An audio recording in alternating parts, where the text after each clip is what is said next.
প্রথমে আমরা কলা গাছে কুচি কুচি করে কেটে নিলাম, তারপর এর উপরে জৈব সার দেয়া হলো। জৈব সার সুন্দর করে হাত দিয়ে ছিটাই নেওয়া হচ্ছে।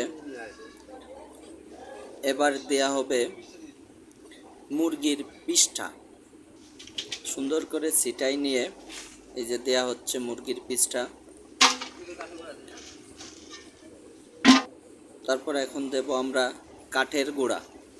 কাঠের গুঁড়া সুন্দর করে উপরে মিশ্রণ করে নিয়ে তো সুন্দর করে এই যে মিক্সার করা হচ্ছে। এরপরে দেয়া হলো ভুট্টোর গুঁড়া। ভুট্টোর গুঁড়া সুন্দর করে তাবৎ বাড়ি ছিটায়ে নেওয়ার পরে এবার দেয়া হচ্ছে সবজির উচ্ছিষ্ট। এটা দিয়ে এটাও সুন্দর করে ছিটিয়ে নিতে হবে। সিস্টার দিলাম, এখন এই যে সুন্দর করে ছিটানো হচ্ছে। এবার দেব আমরা চিটা গুড় দিয়ে নেব। চিটা গুড় বাড়ি ছিটাই দিতে হবে। চিটা গুড়টাও খুব সুন্দর করে সব জায়গায় ছিটাই দিতে হবে। তো চিটা গুড় ছিটানো হচ্ছে এখন। সুন্দর করে তাবৎ বাড়ি ছিটাই দেন। এই যে সুন্দর করে চিটা গুড় ছিটানো হচ্ছে সব জায়গায় মিশাই। এরপরে আমরা এখন দিয়ে নেব একটু পানির ভিতরে মিক্সচার করব, যে এই ওষুধ। তারপরে এই পানিটা সুন্দর করে পানির সাথে মিক্সচার করে সারের উপরে ছিটানো হবে। পানির সাথে মিক্সচার করে এখন এই পানিটা সুন্দর করে উপরে ছিটানো হবে।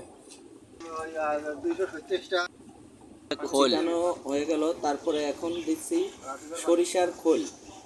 সরিষার খোলটাও খুব সুন্দর করে একবারে সুন্দর করে পানি ছিটাই নিতে হবে। এবার কিছুটা পানি দেওয়া হচ্ছে। পানি কিছুটা দেওয়া পরিমাণ মতো পানি দিতে হবে। দেওয়ার পরে এবার সুন্দর করে পাড়াইতে হবে। সবাই মিলে সুন্দর করে পাড়াতে হবে। যত বেশি পাড়ানো হবে তত এটা মিক্সার হবে, আর যত মিক্সার হবে এটা মিশ্রণটা তত সুন্দর হবে। সুন্দর করে পাড়াই। তো এইভাবে আমরা এখন তৈরি করে ফেললাম আমাদের ট্রাইকো কম্পোস্ট তৈরি করার প্রতিক্রিয়া চলতেছে এখন। অনেক সময় ধরে পাড়াতে হবে। হওয়ার পরে এখান থেকে যত মিক্সার হবে সার তত সুন্দর করে এই যে কালারটা চলে আসছে। এটাই হচ্ছে একদম মিশ্রণ হয়ে গেল। তো এই মিশ্রণ কালারটা দেখলে আসলে বোঝা যায় যে মিশ্রণ হয়েছে, মিক্সার করা শেষ। তো ট্রাইকো কম্পোস্ট নিয়ে সুন্দর করে যে জমিতেই দেবেন জমি খুবই উর্বরতা বাড়বে, এবং এটা ব্যবহার করলে রাসায়নিক সারের পরিমাণ খুবই কম লাগবে। সুন্দর করে ডোলে এই যে এখন চারির ভিতর দিয়ে সুন্দর করে ডোলে দিয়ে দেওয়ার পরে আমরা এটা আমাদের ঢেকে রাখবো। তৈরি হবে 30 দিনের ভিতর। আশা করি এটা কমপ্লিট হয়ে যাবে ইনশাল্লাহ।